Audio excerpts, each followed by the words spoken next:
This is Jason Marchek from RCR Wireless News, and I spent the last week in New Orleans looking into some of the key small cell developments that have been going on and some of the challenges that we'll be seeing over the next 12 months in terms of deploying small cells on a wide-scale basis. Can you talk about some of the key technological challenges that will have to be overcome in the next year or so to really make small cell deployments feasible? Sure.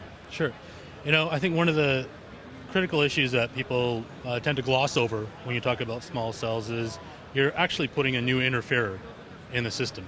If it's sitting in the area of coverage of a macro cell, you're actually injecting interference and you can destroy capacity. And so one of the things that we need to look at is how do you coordinate that small cell with the macro cell. It's not just something that you can plop down and forget it.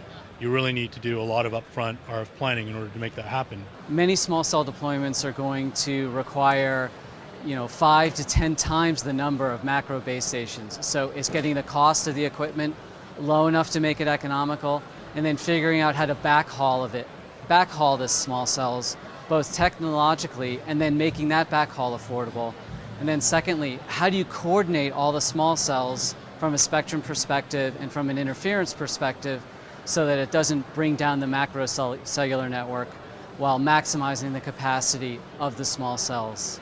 Some of the things that we see is going after an IUH or a different type of access interface between the small cell and the radio access network is good for in-building, but you can't really apply that when you start to create metro cell deployments. It needs to fit in fundamentally with how your macro integrates with the radio access network.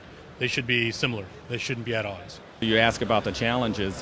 One of the challenges, or there's several challenges, but let me just kind of speak to a few of them. Given the macro network and underlay network, how do you handle interference? And so from a laboratory standpoint, my organization specifically standpoint, we've got a lot of work in proprietary algorithms in order to minimize interference and make for a better customer experience overall through the network. Now, I mean, we're at a North American show. Are there specific challenges for your North American customers that, that perhaps would be somewhat or relatively unique to than operators in the rest of the world that you need to address? One of the things that we're challenged with in North America is the fact that we're seeing, the tonnage of data increase month over month, but we're not necessarily seeing an increase in the amount of spectrum that's available.